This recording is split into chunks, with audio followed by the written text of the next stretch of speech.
Going the distance with local sports. This is the X Sports Network.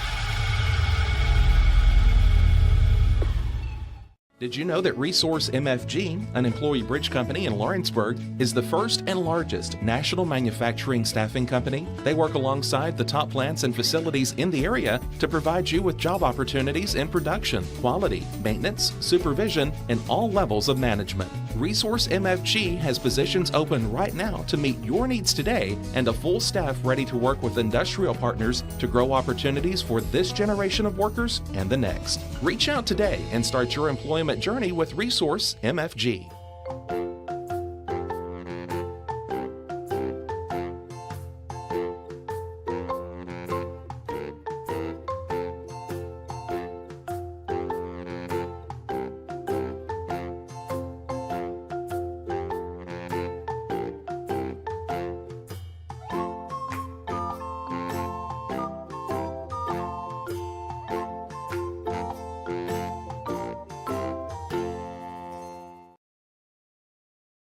At Smith Tax and Business Service, we offer many services. Along with personal income tax prep, we also offer tax preparation for corporations and partnerships. If you're a small business and looking for some extra help, give us a shout and we'll get you fixed up. Call Mary Beth Smith, Marion Matthews, Brooklyn Bates, or Michelle Staggs to find out how we can help you.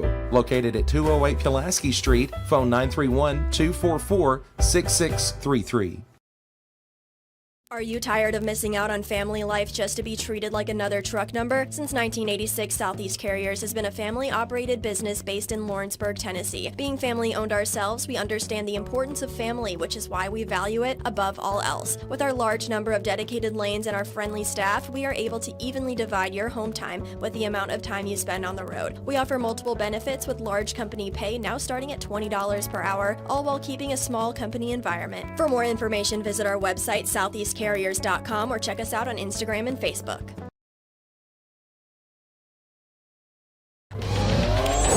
Going the distance with local sports.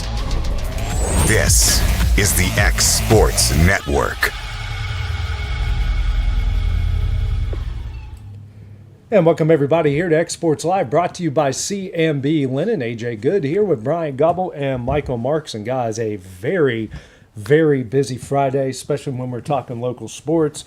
Not only are two of our high schools in action, they're closing out their regular season.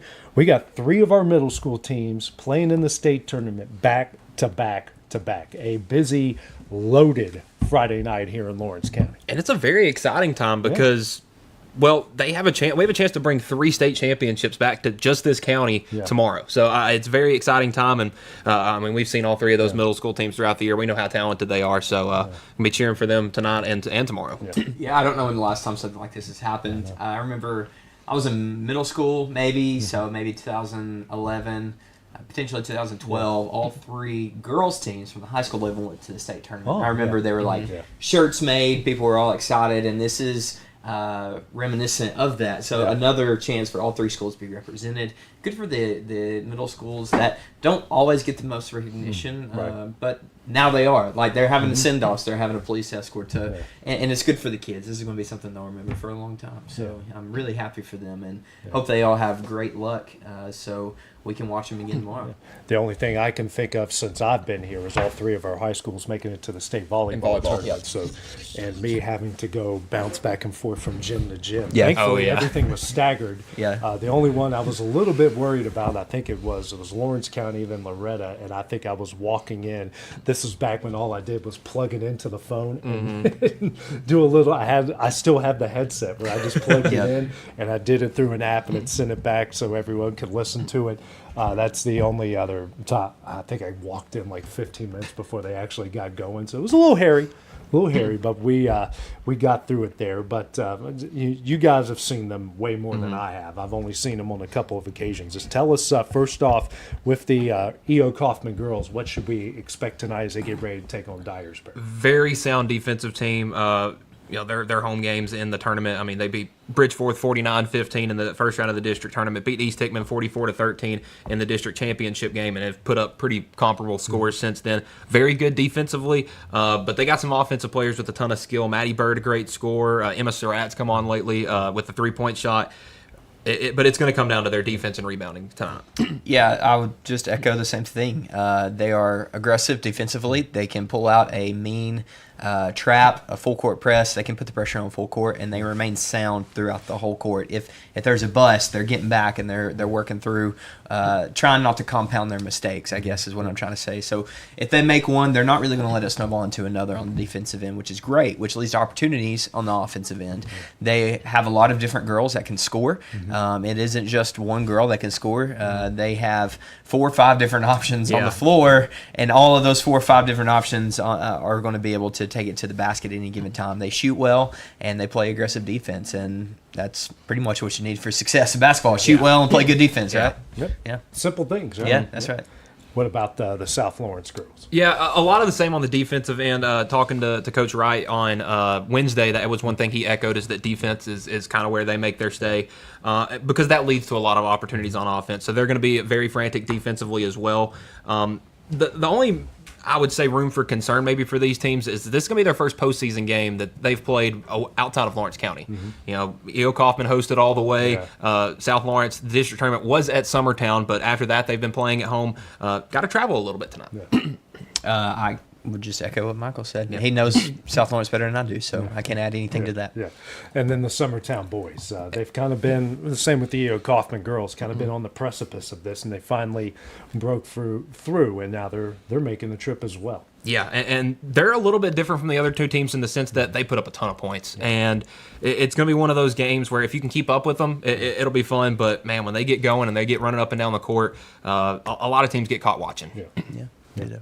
Yeah, all right, guys. And the one thing, I asked the E.O. Kaufman girls about it yesterday, and it's one thing they're playing in a high school gym. It's not like they're playing at the Glass House or they're playing at Bridgestone Arena. Almost called it my hockey team's arena again.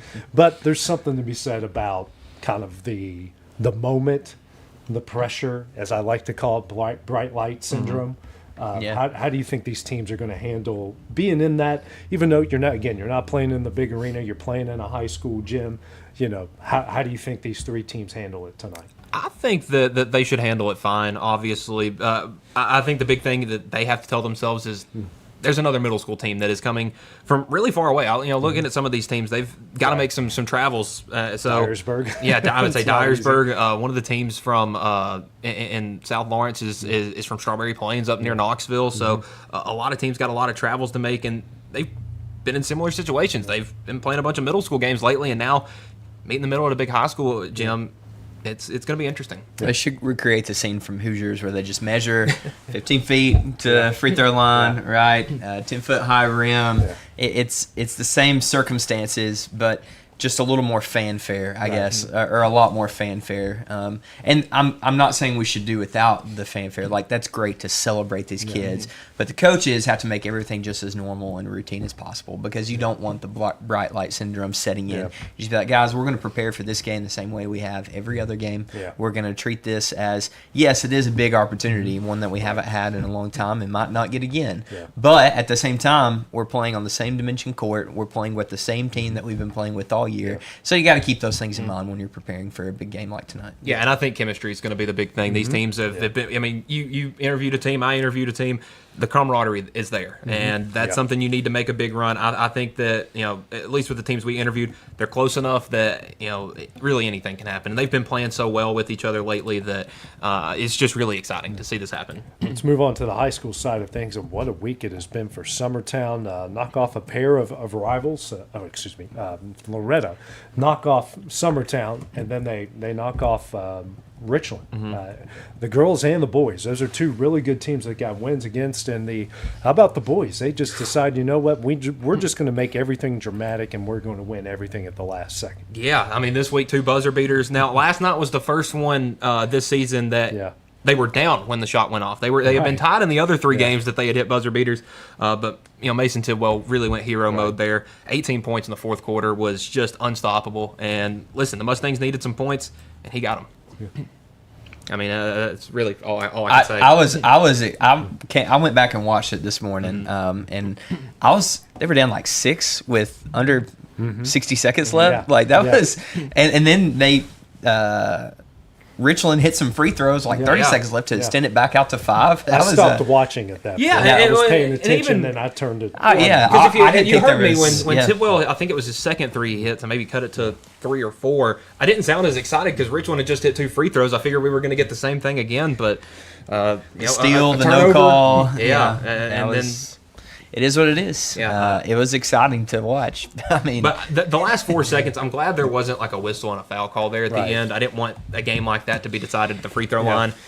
There was a lot of contact. Probably could have blown a whistle. But I don't think so. I think maybe I need to go back and watch it again. But that last shot, there was contact, but I don't know if it was enough to blow a whistle. I think the defensive player had legal. They had legal guarding position. Yes. And Tidwell created the contact himself, so I'm okay with it. I was just blown by the crap shot that just flew in. That was a terrible shot, but it went in. It doesn't matter if it's a terrible shot or not. I guess a terrible shot is one that misses, and a good shot is one that goes in. So maybe I'm wrong to call it a terrible shot, but he just is bank in, and it worked. You get the ball with 3.4 seconds. You do what you can just to get the ball off. Because it was hard. They had a hard time getting the ball in. Their initial look wasn't there, and then it was go to Mason and let him work. His second 30-point performance in the last 3 games. 34 last night. What you said? You think he scored all 18? I think he had all 18. I have the Mustangs scoring 18 in the fourth, and I'm pretty sure he only had 16 heading into the quarter. So if he did, I mean, even if there was 1 or 2 points from elsewhere, it's still incredible. Unreal. But the girls, I think the thing I'm impressed with Loretto these 2 games against Summertown and Richland, and they've got Forest tonight, right? Is how they go into the fourth quarter. It's neck and neck. It's tied like it was last night, and they kind of just asserted themselves, and they took over both of those games in the fourth quarter. See, I thought defense was going to be a big key against Richland. You know how well they played defensively and their pace of play. And I don't know what happened. Just a switch flipped there in the fourth quarter, and the Lady Mustangs put up 25 points in the fourth. The offense seemed to be back where it needed to be. Allie Augustine creating shots, Sophie Weathers going to work in the post, and Alexa Crosby from downtown. And there were a ton of other players that contributed as well. But 3 in double figures was a big win for the Lady Mustangs. And that was only the Lady Raiders' 3rd loss of the season. They have losses to, I think it's Cascade, the Lady Mustangs, and then Providence Christian. So 3 very good teams. That's a team that's going to want to make a deep run in the class. They're going to be in the state tournament again, just like they were last year. And then they played 2 really good games against the Lady Cats over here, and I mean they're a good team. They got players, they got shooters. They crashed the boards really, really well. And that was something that the Lady Mustangs had trouble with was offensive rebounds, but they were able to contain that. And I think the big thing, Bailey Blair only 16 points, had 25 in that first matchup. If she can put up 25, it's going to be a tough knock. Moving ahead to the Summertown side of things, if you want to look at it as a positive in both of those losses, they were beaten by double digits. Both teams were at home. They go to Loretta, and Summertown, if it wasn't for a buzzer beater, they would have won that game, and they had to make a bit of a comeback in that game as well. They were up at halftime, that's right, and Loretto kind of stormed back, and they found a way to get the lead with that much time left, and you get beat by a buzzer beater, you get beaten. And on the girls' side, it's much closer the second time than it was the first time. Yeah, I think the big thing was Allie and Sophie combined for 50 at Summertown, kept them much more in check. The team only scored 41 or 51, pardon. So I think that the Summertown's defense caused a lot of problems. But again, you said it was a very close game heading into the fourth quarter, and the Lady Mustangs kind of just took over late. That's a quality you like to see in a team develop this late in the season. All right, and moving on now to the Lawrence County side of things, and we've got the boys' game behind us. The girls took care of business at Marshall County, which we knew they would, and kind of where they stand right now. If Tullahoma and Giles County, I believe, play each other tonight. So if Tullahoma beats Giles County, that makes it a tie between the Lady Cats and Giles County, and since the Lady Cats beat them twice, they will slide into that 3 slot. Giles County will host Marshall County on Monday, I believe. So that's kind of where they stand right now. And the boys, really valiant effort, played really good at Marshall County, and it just seems like every time we say, okay, they played really good, they still kind of come up on the short end of it, but they're right there guys. Yeah. They're right there. Yeah. Me and Michael were talking about this yesterday. They're not getting blown out every game by 3 points here, by 2 20 points points. here. Yeah, like they're leading in most of these games, and they just haven't found a way to finish, or they haven't found a way to get it over the finish line. That some games they do lose by 10, 15. Tullahoma's a really great team. They beat them pretty handily. But these other games, like against Marshall County, against Franklin County, they had Giles County on the ropes, right, at home. Yeah. All these other games have been within their grasp. They just haven't been able to close the deal, find a way to win when it matters the most. So, anything with this team and the way that it has lined up this season, anything can happen whenever they get to the postseason, especially in a smaller district. All you need is to get in the top 4 and you're advancing. And, our district's pretty competitive. So I would say you have just as good of a shot to go into a region when you're playing against a different district and win. Like maybe that region isn't as strong, right? So for the guys, I'm hoping that's the case. I would really like for the seniors, for Coach Bryce, and for all the players just to have a good taste on their mouth with this season, because they have worked really hard. Something that I've noticed is I don't think they've given in either. They are playing really hard. Like they played really hard against Marshall County the other night. They don't seem to be hanging their heads. Most of them don't seem to have a sour attitude, at least on the floor, right? They seem to be playing for each other. Coach Bryce and Coach Clint, they all seem to be coaching hard and just really trying to push this thing over the finish line so they can have a product that they're proud of. And I think winning a district game, maybe winning a region game, making it to that would be something to be proud of. So I really hope that for them, and I think they can get it done. I really do. It looks like it's them in Franklin County on Tuesday, because I think the girls' play-ins are on Monday, and then the boys are on Tuesday. On Tuesday, at least that's the way it's been in the past, because Franklin County just lost to Marshall County yesterday, so that puts Marshall County in that third spot. Giles and Tullahoma play each other tonight. I don't know if Giles wins. I don't know how the tiebreakers and all that stuff works, but it will be the Wildcats and Franklin County on Tuesday night. They should have beat Franklin County twice. In all reality here, they should have beat Marshall County twice. And they had Giles County once at home. If it wasn't for a once-in-a-lifetime performance, then they go to Pulaski, and that guy didn't have a once-in-a-lifetime performance. Everyone else stepped up and took care of business because they're that good. And then this is a team that's 500 in district, sitting around that 2 to 3 seed mark, and we're having a much different conversation. And you look, because Coach T shows these scores, a 2-point loss here, 5 points here, 3 points here. A lot of winnable games. And that's what I think is exciting about the postseason, because you're going to go play Franklin County on Tuesday for a chance to make the region tournament. And this is a team you split with in the regular season. I love underdog stories, and I love Cinderella stories, and basketball is where you get the best ones. And if you win Tuesday, you automatically qualify for the region. And, I haven't looked at the opposite region which they would go against, but it's the Spring Hills and Montgomery Centrals and Battle Creeks and all of those.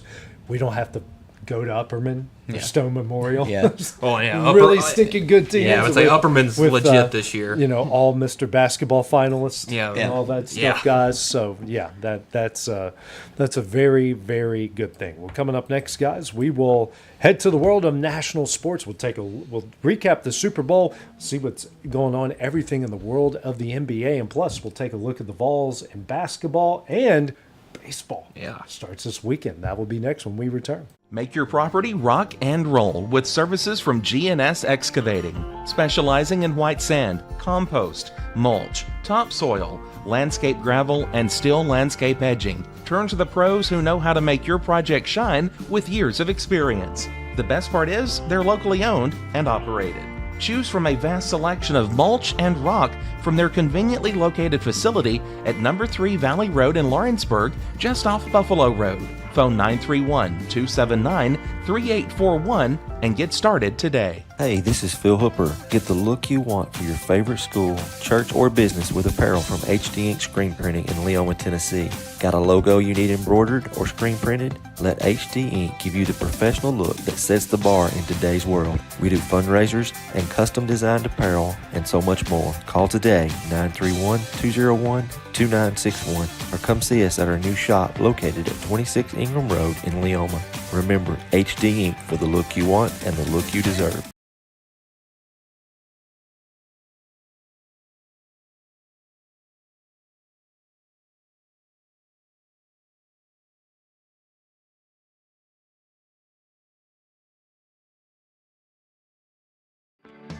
A Moment in Real Estate with my dad, Jeff Luke. You know, I get asked a lot about what the market's going to do. How's the real estate market? I've been selling real estate for a long time, and nobody has a crystal ball. And you know what? When it's your time to buy or your time to sell, it really doesn't matter what the market's doing. It's your time, and you have to do something maybe. What makes a difference is the agents and the experience that go to work for you. We're Keller Williams Hood Company, located here in Lawrenceburg, Tennessee. We can help. Hood Company, powered by Keller Williams, the #1 name in real estate. There's a reason owners Tyler and Cindy McDowell chose the name In Service for their towing business. They did because it's their goal to be in service for you on the day that you need them the most. In-Service Towing is now known far and wide for their response time because minutes matter when you're broken down. Or their 24/7 availability, you can call them anytime for service. Their professional team with years of experience and their fairness, plus their know-how in dealing with the unexpected. But the thing that In-Service is known best for is how they treat their customers, and that's like family. When you need them, call them 931-843-9098. Jack Davis Insurance, located at 201 West Gain Street in Lawrenceburg, has you covered through life's obstacles. Jack Davis specializes in group insurance for businesses and institutions of all sizes. With coverage for life, accidents, cancer, critical illness, short-term disability, dental, and vision, Jack Davis can customize a plan to meet every need. Now available Medicare plans for seniors. Contact Paige Davis at 931-492-9284 today for Medicare Supplement, Medicare Advantage, and prescription drug plan insurance. Serving Lawrence and surrounding counties since 1987, call the team at Jack Davis Insurance today at 931-242-5225. Are you looking for the perfect refrigerator? What about a new stove or washer or dryer? It only makes sense to shop at the one place that specializes in appliances, top to bottom, big or small. And that's Kelly Appliance in Lawrenceburg. Kelly Appliance is home to all major name brands, including LG. LG makes life good with a full selection of refrigerators, cooking appliances, dishwashers, microwaves, and more, including appliances made right here in Tennessee. Family owned and family operated. Stop by Kelly Appliance on Jerry Street in Lawrenceburg today.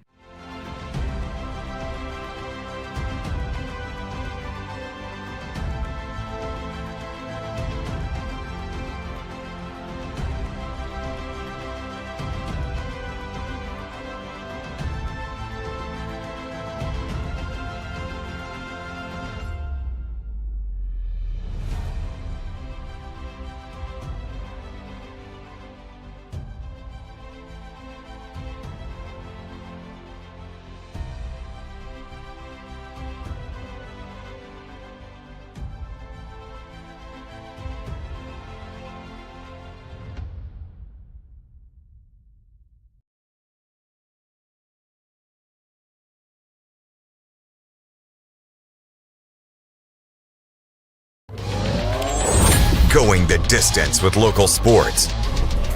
This is the X Sports Network. Welcome back to X Sports Live, brought to you by C&B Linen. Whoa. Respect. Okay. I respect it. It's threes up. Three's up. It's 25-year anniversary since Earnhardt's crash. Oh, yeah. It is the 13th. Yeah. Much respect. Yeah. Daytona 500 coming up this weekend. So Dale was my dad's favorite driver, and he has hardly watched NASCAR since. Yeah. We used to watch it and every Sunday from green flag to checker flag, and he has barely watched it. And I was about to say that, he died before I was born, but you can tell the hit that had on the NASCAR world and the viewership and everything, because Dale was NASCAR. Is it Prime where there's a really good doc? I think about so. him? It's 4-part documentary. Yeah, I remember watching it. I relived a lot of stuff. I remember where I was when we found out. We had Sunday night church. For some reason, our service wasn't that long. It was like 45 minutes. We're like, oh, great. It's still daylight outside. We're going to go get some dinner, be back home, and turn on the radio. And it was whatever the Southern Gospel station was that my dad tortured us with every day. they made the announcement that Dale Earnhardt had died. And it was like, man, this is, it was pretty deep. Like my dad cried, my dad's sort of a crier anyways, but he's really emotional about the whole thing. So yeah, wow. Yeah, it's sobering to think about and to watch the clips and whatnot. I was a baby, so I don't. I was a toddler. I don't remember much of it, but obviously it was within my family. They loved racing. The story was whenever he won the 500 in 1998, is my mom was like 2 weeks away from having me, and they thought they were going to have me then because everybody was just so excited that he finally won the 500. So I've been keeping up with racing. Since I was little, so I still enjoy it. I was trying to keep up with some of the storylines and watch some of the 125 qualifiers happening last night. So I'm excited for Sunday. Daytona's awesome. I love the whole week because they do like all the different races that go along with it, and the qualifying races and all that. It's a week long event. Yeah, and I've been to Daytona, and you can go through the museum and go into the store, and we just drove up. We just wanted to see it, and they were actually testing cars out when we were there. So there's an open part of the track where you can walk up, and here they were. I'm like, wow. So I've been there, Bristol, Charlotte, Dover. That's right. And I covered a race in Atlanta. The NASCAR events are a lot of fun. Never been to Talladega? I've driven by Talladega. Talladega's I've never been there. It's really like almost similar to like the Iron Bowl weekend or something in Alabama. For Alabamians, like going to Talladega it's a week-long event. It's something special. A lot of people really take time to go down there and just camp out and have a big party. So and I took my son to the truck race in Nashville this past summer because good deal for those who don't know and those who, if you want to experience it, kids 12 and under for the Busch Series. Is it still the Busch Series? I think so. I think that's right. Yeah, Busch Series, and for the truck race, kids 12 and under get in free. It's a pretty good deal. And we sat front row because I don't know how to read a map, and I thought we were sitting up high, front row, and he had the time of his life watching all of those trucks go by, however fast they were going. But my favorite Talladega moment, and it's on YouTube, and it's awesome. It's when Earnhardt is like in 20th with 10 laps to go, and he's just weaving in and out of traffic. It's so good. I watched that live because my dad was about ready to turn it off. Like, Dale ain't going to do anything. And then he's up to 15th. I'm like, next lap he's in the top 10, and he just kept another one. Race. It's the intimidator, man. That's right. So he was a magician. Well, some college basketball guys, Tennessee. Just can't beat Kentucky at Kentucky, but did rebound with a pretty impressive win with a highlight reel alley-oop dunk against Mississippi State, and got a couple decent ones, winnable ones. They're home versus LSU and Oklahoma, and back-to-back games coming up. Yeah, that game, I think it was Wednesday against Mississippi State, was just really weird because it looks like it was a close final score. Tennessee was up by like 23 or 24 points, and I turned to the game. I had the game on my iPad, moved it to the TV, and Mississippi State scored 16 straight points. So I turned it off the TV, back on the iPad. Tennessee was able to win. But man, that play was crazy. The steal, and it's funny because nobody thinks of Bishop Boswell as being a highlight reel player, and he's probably been responsible for the highlight play of the last two seasons. Yeah, he's been important, and he's going to continue to be important as the season winds down. Mississippi State game, You took care of business. That's all I'm going to say. It's at this point in the season, I'm okay with winning by 9. I know you almost blew a lead again, but just with this team, that's expected for me. I mean, we've seen what they are at this point, and they didn't let the game. They didn't lose this game. They didn't blow this lead and actually lose it. They've blown leads and lost it. Well, that's what I'm saying. A couple of times against Kentucky. I was watching them fall apart at the end of a game again. Yeah, because it didn't happen this time. It didn't happen this time, so that's a good thing. We'll celebrate that with the team. So Mississippi State is not really anything to get excited about, though. So it is a good point of the schedule. We've been looking forward to this point in the schedule for a couple of weeks. The schedule relaxes a little bit for Tennessee. So you got the bottom 3 in the conference coming up in this stretch with LSU, Oklahoma, South Carolina's right before Vandy. You still got Vandy twice. You got Bama, who's outside the top 25. Your toughest games right now are just the two against Vandy, and everybody else is middle or lower in the pack in the SEC. And I'm really curious to see how those games go, because last year Vandy was kind of on the come up. Tennessee was highly ranked all season. I don't believe any of their matchups were very highly ranked. This year I think they have a chance to put on two top 25 matchups, because Vandy's been tremendous this year. Tennessee's been up and down, but I think we'll probably get a bit of a break just with some easier matchups coming up, and a lot of top 25 matchups coming up over the next 10 days. Yeah. Getting towards the end of the season. We'll have a few more, like 3 or 4 more weeks left, and then we'll be talking about SEC tournament and then NCAA tournament. So I think it's 4 weeks from Sunday we'll have a bracket. Selection Sunday is 4 weeks from. All right, coming up. 4 weeks from so that means Sunday. the SEC tournament is going to be 3 weeks. So we only have 3 more weeks of regular season. I think that's right. It may be 5 weeks, but Well, I'm looking at the Lady Vols schedule. They've got 6 games left, so 3 that's weeks. 2 a week. Yep. And I think the men have 7 left, so I think they play that would 3 make times sense. in one week there. But speaking of the Lady Vols, I'm looking at outside of the Mississippi State debacle, and all of their wins, South Carolina, UConn, Louisville, UCLA, and NC State, All other really than good teams. Louisville, are all top 15 or better. Well, and I think Louisville has moved up in the rankings as of late. It was 16th at the time when they played. and they've gone up much. I think Yeah. they're inside the top 10 now. I think that was a good win for the Lady Vols last night, because after what happened at South Carolina on Sunday, it was the worst loss in program history. And Kim was not happy. Yeah, I would say the coaches weren't happy, the players weren't happy, the fans were even more unhappy, because fans think they know everything about basketball. Especially Lady Vols. So Did I say that? it was good to have that game against Missouri. It stinks because Kelly Harper's their coach, former Lady Vol, former coach. I was going to bring that up. So a little bit of hard feelings about that, but that team needed to, quite frankly, just beat the crap out of somebody. And unfortunately, it was Missouri, and that sets us up for a big one on Sunday. Yeah, that was Missouri was a get right game. Yeah, needed it. Yeah. And this fall. Of their 6 games, 5 are against ranked teams. You got Texas at home, then you're at Ole Miss the following Tuesday, then you're home versus A&M on Thursday, then you're at Oklahoma on Sunday, then at LSU the following Tuesday, and then you're home versus Vanderbilt. Feels like we're talking like SEC baseball schedules. You got at number 1 this week, and home versus number 3 the next week. The SEC is just spoiled with amazing talent, women's basketball. You can just go look at the FCC standings. Ton of numbers. You got obviously Texas. You got South Carolina. You've got Vanderbilt, Tennessee. Alabama's having a good year. LSU. Ole Miss is in the top 15. Oklahoma's top 10. Kentucky. I think that was 9 teams I just named right there inside the top 25, just out of the SEC. Insane. Yeah, it's a really tough uphill battle in the SEC. Yeah. Well, guys, speaking of Tennessee, baseball starts off in an hour and a half. An hour and a half. Yeah. They host Nicholls State for 3.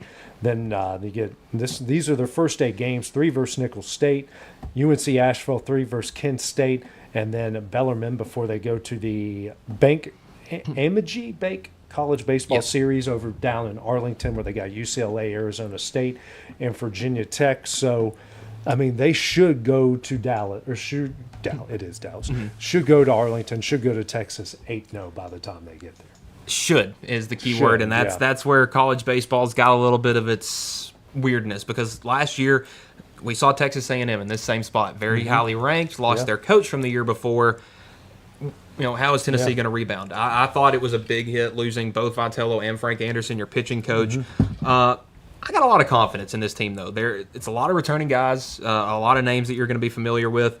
But he's got to put them out on the field and see how it goes. But I'm really excited for that series in Arlington coming up, because you got UCLA, who's I think the number 1 or 2 team in the country, and you know what you're going to get from Virginia Tech year in and year out. So that's going to be a good test to see where this team is early in the season. I'll be curious just throughout the start of the season and throughout the entirety of the season if they still just have the edge, like they have, but like the swagger about the them, swagger, the edge, I guess a little bit of a chip on their shoulder, like they don't care what you think of them. They're going to go out and be themselves no matter what. I appreciated that about Tony. I appreciated that mantra that he brought to the team. I hope that Tony leaving doesn't doesn't remove that edge and that swagger as well. We'll see if he gets brought on by the new coach and the new staff. Most of the players are still there. I don't really think anybody transferred. I think everybody kind of stayed with Elander because Elander was one of the main recruiters that brought those guys in. So. And that's why I wasn't upset that they hired him, because he recruited every player that came through that door. Exactly. And so they Danny White and other officials saw that, and they were like, okay, we need to keep Elander here. So I am as intrigued about this baseball season as I have been in a few years. Not that the previous seasons haven't been intriguing, but this is just different. This has got the most question marks surrounding it. It's just so many question marks. That's exactly right. You have a new stadium. This is supposed to be the golden era of Tennessee baseball, and Daddy left and went to San Francisco to coach. So who's going to step up and be the new king of the castle, if you will? And we haven't gotten an opening day lineup yet, so we don't know who's going to be really anywhere. Yeah. There's talent everywhere, though. That's another thing that just makes it so interesting. Like, man, they're going to be really good. Like, World Series caliber talent on this roster, no doubt about that. Yeah, and how are you going to play it? How are you going to manage it? Because, I mean, Tyler Myatt, the top JUCO player in the country last year, transferred to Tennessee, and there's people thinking, where's he going to fit into this lineup? Is he going to be a DH, or are you going to throw him in the outfield? There's a lot of talented bats and not a lot of places to put them. It's a good problem to have, though. Yeah. On the softball side of things, they're 6-0, and you look at some of the wins. Well, the one they just picked up moments ago. Yeah, they 21st ranked Liberty, beat them 6-1. They run rule Rutgers. They shut out Boston College, beat number 5th ranked Oregon 2-0, and just beat number 11th ranked Nebraska 4-1. Got James Madison coming up in a couple hours, and then tomorrow they've got 23rd ranked Florida Atlanta, and then UCLA. Yeah, and then Sunday they got Florida State. Yeah, I mean they're kind of going through the ringer right now. Yeah, Karen Weekly is going to challenge this team to start the season because it's Carlin Pickens last year. You gotta get her out there against the best talent as often as you can, because the SEC's tough this year. I don't know if anybody's seen yet, but this is the softball top 25 poll. Yeah. You got Texas, Tennessee, Oklahoma, Florida. That's the top 5. Four of the top 5 are in the SEC. Yeah. So you got LSU, Texas A&M, Arkansas, Alabama, all in the top 15. So you got to get your teams ready. And if that's playing UCLA one day, Florida State the next, and Nebraska the day before, that's what you'll have to do. Yeah. I want to see Tennessee softball just get over the hump. Yes. Because that's kind of been the big albatross around their neck, if you will. Like they got beat at home to Alabama in Super Regionals, couldn't make the World Series. They always seem to find a way like that situation to choke away potential huge championship banner season. And I would say they were 3rd last year, and I mean the two teams that finished in front of them are the two teams that are ranked above them right now in Texas and Texas Tech, who started the season tied at number 1 because they just had so much talent. They need to get over the hump. So whatever they need to do early in the season, great. Let's continue to find success. But the most important part of the season for the Lady Vols is going to be when it comes SEC tournament time and NCAA tournament time. You're going to want Pickens to be huge. I'm talking about it. It feels like the past couple of years the women's College World Series champion has come with the team that has the best player. Right. I think she's the best player in softball this year. Also, don't forget Alex Bedford, MTSU. They start off they've got like 9 or 8 straight at home to start off the year. Yeah. They've got Bellarmine coming up in about 53 minutes. Don't know if he's going to be in the lineup yet or not. Just want to also, and MTSU's full of a lot of Tennessee kids. Yes, and a lot of guys who play JUCO in Tennessee. So got all that going on. Let's now move ahead to the national side of things, guys. Mike, we haven't got a chance to talk the Super Bowl with you yet. I know Brian and I did on Monday. Just what were your thoughts from this past Sunday? Well, it was about as drowsy as I was on Sunday, coming over these flu-like symptoms. But I think it was a great second half. Obviously, the first 3 quarters were not much worth watching. I mean, I think the halftime show was probably the highlight so far. The first 3 quarters. Most of the people in the stands didn't see it anyway. So. I thought that was a bit confusing. That they've made the halftime show now for the people watching at home and not the people in the stadium. I feel like that's kind of backwards. But man, Seattle just so physical up front. It felt kind of like watching Indiana and Miami. Like it was 2 physical teams up front, but Seattle was just a step above. And poor Drake May. He got sacked, 6 times, 7 times, 8 times? I mean, he got hit a lot. It felt like every time he had more than 2 seconds in the pocket, He didn't get much longer than 2 seconds because he was going down. Seattle front seven had him running for his life, and Kenneth Walker was a workhorse. Didn't score a touchdown, but didn't need to. No, he didn't. That's what they did. That's what we talked about. Sam Darnold played good enough. 50% completion percentage, 200 yards and a touchdown. He didn't make a mistake. He made the plays that he needed to play, and he handed the ball off and gave Kenneth Walker 29 touches. And the defense did what they needed to do. Some of these clips that have been coming out over the past week that different media have been putting out, NFL Films have been putting out, just hearing the defense talk, like just hearing them talk is like, man, Patriots never stood a chance. Their communication, their knowledge, their film study, everything, they had the Patriots figured out, and it was just like art watching. Well, and you got to realize, like, this was not a perfect game for Seattle by any means. Right. Jackson Smith-Njigba was nowhere to be found. He got banged up. Cooper Kupp was your leading receiver. Shaheed, they never got him going on a big play, and they still got it done. Yeah, that's what I told AJ. They did that. I think New England's defense was purposeful in those things. They really sat back and said, okay, beat us underneath. And I think they did that. Yeah, A.J. Barner was huge. Like, Barner had a bunch of checkdowns. That's why Kenneth Walker was able to run the ball so well, because they had spread them out. They spread them out. So New England's defense just sat back. They weren't crowding the box, right? Yeah. They didn't want to break over the top.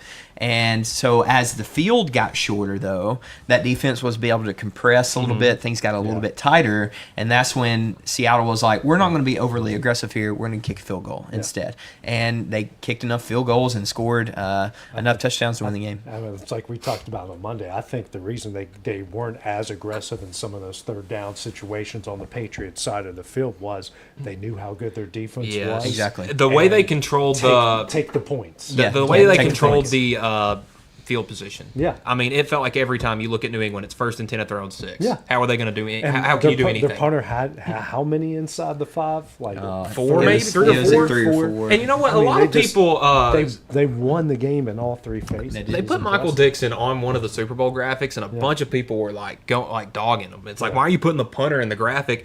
I mean, he may have been the biggest MVP that wasn't Kenneth Walker. I'm just happy the coffin corner kick is back. Yes. I'm just happy the coffin corner kick is back. I'm really pumped about that. But yeah, Brian, you said in our group chat, I think, was it the championship game? Was it the NFC championship game that you said, have we just been underrating these guys? I think it may have been the whole time. Yeah, I think I was specifically talking about Sam Darnold, but I think the team as a whole, I think they were just.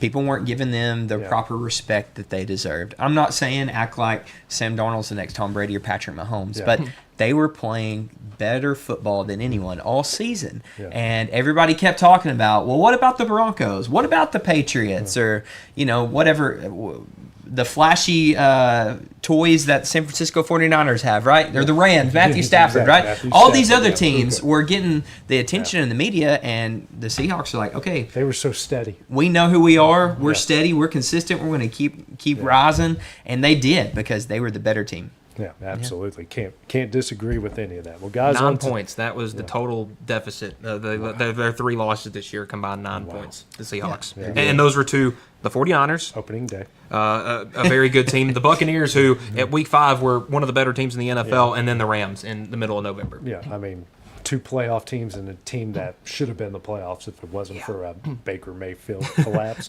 I'm putting that on Baker, by the way. That's another comment. I think you have a fair argument there. Yeah.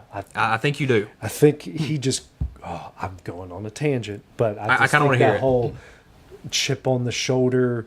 It only takes you so far. It only takes you so far, and I think it grades on your locker room, because it's not only just the chip in the shoulder you show on the field. That also translates to the locker room, and it translates to so many. Well, it feels like every time he says that everyone on his team just gets shaded for. It's like, I got a chip on my shoulder, and everyone in the locker room is like, oh, so he thinks we're not good. And then he says something controversial in the press conference, and all the reporters, which they should do, go in there and ask everybody else. I bet that just grades on everybody. It's All-Star Weekend in the NBA. We're not going to actually talk about the game, but guys, we've got 2 big headlines right now in the NBA. I just listened to the Pablo Torre podcast today about how he is this close to finding that smoking gun. Oh, he is that close. I mean, he can smell it. We just got to find who's holding it. because he has laid it out. Like, it pretty much looks like they tried to purposely circumvent the cap. He just needs to find that smoking gun. He says he's got another one dropping Tuesday, and I think the smoking gun is there on Tuesday. You got that, which is funny that the All-Star game is in the Intuit Dome. Mm-hmm. It's in Los Angeles. I mean, it's like, hey, let's bring everybody here for the party. I think the Adam Silver press conference either today or tomorrow. So hopefully somebody asks him about that sort of stuff. And then on top of that, the Jazz have now been fined $500,000 and the Pacers $100,000 for sitting players. We got 8 teams right now, guys, who are legit actively tanking. I know this draft class is really good, and at least it's what everyone's saying. You don't even have to tank. Like, the 21st pick's probably going to be an Hall of Famer. I mean, we got a ton of great players in college. Yeah. This is a problem, though. It's you can find them all you want to. But like, my argument, it goes back to, this takes me back to COVID. It's early in that summer. We're watching The Last Dance. Yeah. And I don't know if it was a Michael Jordan story or not, but he was talking about how there were kids that would travel all over the world, scrap together every dollar they can just to sit in the nosebleeds and watch him play. Yeah. He's not going to sit out. And now we have teams just, here, half of our starters, we're just going to sit y'all because we don't care about winning games. And there are people, and now, trust me, tickets are a lot more expensive now, that are trying to scrap together money to come to this game where half of your starters are going to sit. I mean, it's a bad look on the league as a whole, and I'm glad that they're trying to find some way around it. At least top down. Yeah. And then you got Utah. They get Jaren Jackson from Memphis, who's probably their best player. Mm-hmm. They trade for him. And then I think there was one game where they were up 20 going into the fourth. They benched everybody who was scoring, and they end up losing this game. And now he's going to have surgery to remove a growth in his left knee, and he's going to be out for the rest of the season. It's like some of that just seems really fishy. Yeah, really fishy. Really strange, really convenient for Utah. I mean, are we going to have people quite literally getting procedures? Now, I don't know if what Jaren Jackson's got going on is real or not, but are we going to have, like, phantom procedures going on now so we can sit players? I don't know. I like it. I just love hockey, and it's really grown on me, and the older I've gotten, the more I've gotten back into NASCAR. I do pay attention for the most part to every race. Even if I don't watch it, I'll definitely watch this weekend because I love Daytona, always have. But like, the older I get, the less I watch of the NBA in the regular season. Like, if it's on, I'll put it on in the background. But I'm not going to zero attention to it. I'll watch some of the Christmas games, or if there's like some sort of, it's a holiday. And it's not appointment television anymore. Yeah, the playoffs are great, but like, it's missing. Last year that was that kind of that mea culpa with the All-Star game, because you had the NHL All-Star game, which was basically the World Cup. Yes, and you had U.S. and Canada dropping the gloves and fighting on the open. Like, and everyone's looking at the NBA like, how do you read? Now they're going to do USA versus the world. These guys still don't care. No. Like, it's just different sports care about different things. Like, they're just struggling to find a way to make these guys care about just anything that's not the playoffs. I don't know how you fix it either. I don't either. I don't know how you fix it, because there are so many layers to the problem. I think if you really want to fix it, you start at the top, and I think Adam Silver needs to be voted out or fired, however that works. Yeah. I don't know. I think it's owners, but he's doing all this. Well, I mean, he's starting to find teams now for sitting players, so that might not work well with the owners. Maybe not. But even if, I mean, it's gotten to this condition under his watch. I mean, there were some bad things that went on under David Stern's NBA, but this is up there. This is. It's hurting the integrity of the game. It is. You hate to see it, because, I mean, I think there's also too much, like, camaraderie amongst the players. You were talking about, like, the USA versus Canada and the hockey. Like, they hate each other. Like, there's a little just steam brewing right there. It's like a pressure cooker when those two teams get on the court. Yeah. But, like, these NBA guys, there are a few of them that don't like each other, but they're all like buddies and friends. And they're just they lose by 25. Hey, good game, brother. Good to see you, man. Stay healthy. Best of luck. I'm not saying I want, like, the bad boys to come back or anything, but I kind of do. Well, I would say throw an elbow, man. Detroit's trying to get the bad boys back. I mean, there was some attitude with the Pistons. There was some attitude when Shaq brought down a rim on somebody's head. Like, there was some good like just old-fashioned hate, and that's good for sports. It is good for sports in measured amounts, and there is none of that now. They're all buddies. They're all friends. I don't know what that stems from. I don't know if it's AAU culture. I don't know if it's part of it's the international thing being thrown in. Like the international game is more prominent now than it ever has been. I don't know. There's a lot of different layers and a lot of different issues that you need to sort it out. Yeah, I agree. I mean, you don't just. I mean, they keep saying, "Well, we've got so many views on YouTube and X and all of these." What different is that sorts doing? Like, I mean, exactly. Like you just. It doesn't matter. Eventually, some people will get bored with that, anyways. Mm-hmm. You know. Yeah. Yeah. I would say, and I feel like most of the clips I see of the NBA nowadays are either one a fight or two something that happened years ago. Yeah. Yeah. It's. So I don't, it doesn't matter. We had a pretty good fight. There was the one the other night was the Pistons and it was Pistons and somebody because I think it was Isaiah. Pistons and Hornets. Yes, they that was a good one. That was a good fight. I mean that had some running around going. Showed a little physicality. Yeah, but I mean, is that the most exciting thing we've had in the NBA this year? Maybe. It's hard for me to tell. I mean, I know the good teams and I could kind of tell you who's at the top of each conference, but other than that, I'm not too invested right now. Me either. I mean, that's the thing. They need to find some way to get the fans to care, to want to care, because right now, unless you're job of it, not at all. Because I think even in these cities, a lot of the people don't care. Yeah. Exactly. Look at the attendance. Exactly. That's true. And then it's like anything else, the Golden State Warriors come to Memphis. Mm-hmm. If I want to take, whenever CJ gets old enough, which probably Steph is going to be out of the game by that point, he gets interested. Just seeing him the other day, he was pretending dribbling a ball around the car. So funny. I'm like, at least he's getting into it. I love it. I love it. But like, what if I want to take him? Okay, you're going to go see Steph, or you're going to go see Devin Booker, or you're going to see this person. We drive all the way to Memphis, which no easy way to get there. And we're sitting out today. He didn't even load make management. The trip. He didn't even make the trip. Like, sorry. Yeah. Like, I'm not coming back. I'm not wasting my time to do that. Because, they'll post all the pictures of, like, the guy. It's like, I flew from Japan to come watch blah, blah, blah play. And it was like, and he's not even playing because of load management. And it's like, I mean, shout out you just kind of ruin that kid's life almost. I mean, shout out the hockey and shout out the WWE. At least they perform everywhere they go. That's true. And everybody shows up. Yeah. I mean, even if they're not a big part of the show, they'll be there. And see, wrestling's got you beat, NBA. It does. Well, I'll say their stuff's. I didn't want to make this comparison, but I was saying at least the storylines in there are compelling and can try to get you to care. Yeah. Well, I think the NBA just does not care about the regular season. Like they care. The trade deadline develops a lot of storylines. All the deals that happen in the off season develop a lot of storylines, and then the playoffs do. And but you've got this 82 game, 5-month slog. You try to put a tournament in it. No one cares.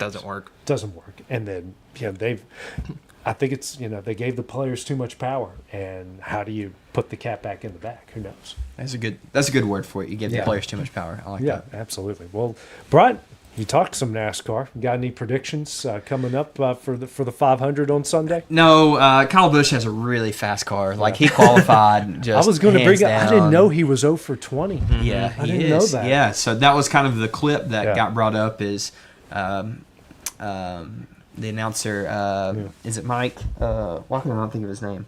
The guy who had the clip when Earnhardt, 20 years of trying. Mike Patrick? Yeah, it may have been Mike Patrick. Either way, they said that same thing. 20 years of trying. Oh, where have we heard that before? And I was like, oh, yeah, Kyle Busch has been trying for 20 years and has he won? Yeah. I do not give a crap if he wins or not because I hate the guy. I'd still like everybody's been coming around to Kyle Busch and they was like, oh, he's kind of gotten friendlier, a little more warmer later on in his career. No, he's still a tool bag. No, I'm not pulling for Kyle Busch. Oh, somebody puts his butt in the first turn right out of the starting gate. I don't like Kyle Busch.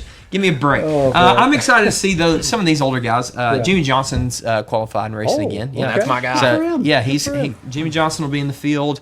Kyle Busch will be there. Denny Hamlin's still fighting. He lost championship not too long ago. So, That's kind of the guy I do pull for, Yeah. just because he used to show up at this golf tournament I used to cover, and he was always really nice to me and nice to everybody. So I'm like, okay, he might just be putting on a front, but then I watch all these clips of like most drivers hate him. Yeah. I don't know the reason behind that, but a lot of people, he is very divisive. Like a lot of people don't like him. Yeah. But it's different from Kyle Busch divisive. Yeah. Like, I think everybody universally agrees that Kyle Busch is just a tailhole.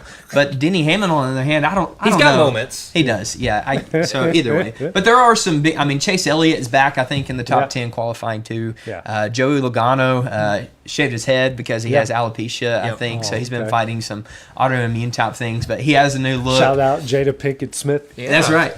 Brad Keselowski is driving with a rod in his leg because he broke his femur back in December, and so he's driving. Talk about load management. Brad Keselowski's going to sit in a car for how many hours? He's going to sit in a car for hours on end. 3, and risk breaking and shattering that leg again just so he can race in the 500. So there's a lot of good storylines. There's been some different disqualifications or qualifying laps that haven't been counted this week because of rule changes, right? A car doesn't pass inspection. I think the guy's name was Alfredo who didn't, his car didn't pass inspection. Of course it was an Alfredo. There's another guy. There's a new rule where where players can't put up their driver hand into the frame of the car because it helps with airflow. And there was a guy that was running a qualifying lap, and he threw his hand up on the back stretch into his frame, and that helps with every little inch of aerodynamic advantage that you how can much get. that can help, And so they do that to get an advantage, but NASCAR